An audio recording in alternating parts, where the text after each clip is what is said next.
tuko hapa duniani, tuko katika mapito, na nini ambao tunatanguliza ajili ya maisha ya kesho.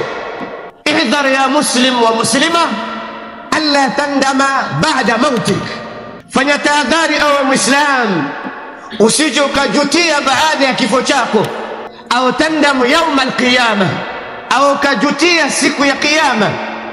Allah azza wa jalla anasema ومن أراد الآخرة وسعى لها سعيها وهو مؤمن فأولئك كان سعيهم مشكورا. أما نتك آخرة وسعى للآخرة وسعى لها، ناك جتهيدي أكفني عمل للآخرة. الله عز وجل كسيما وهو مؤمن، وهل يكون مؤمن؟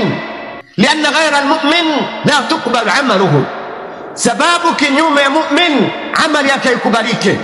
وكما عرفنا وكما أننا نعتقد ونؤمن، وهي ركن من أركان الإيمان، الإيمان بالآخرة، kuamini siku ya mwisho, siku ya malipo ipo ya Muislamu. Kwa tuko hapa duniani, ni njiani tunapita, ni nini ambao tunaweka ajili ya maisha ya kesho.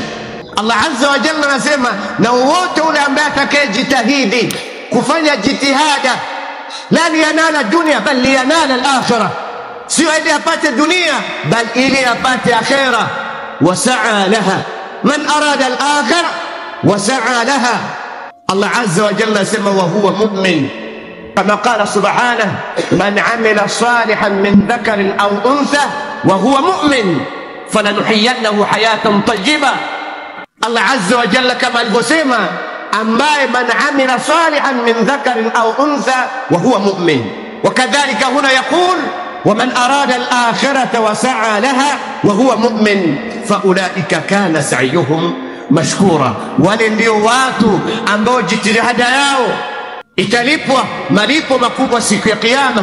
Wale ndio ambao siku ya kiyama hawatajutia. Wale ni watu ambao la yandamuna baada mautihim, baada wao kufariki. Kadhalika Allah azza wa jalla anasema wa an laysa lilinsani illa ma sa'a, na mwanadamu hauna chochote, hautapata chochote siku ya kiyama isipokuwa kupitia amali ulikuwa ukifanya duniani, jitihada yako.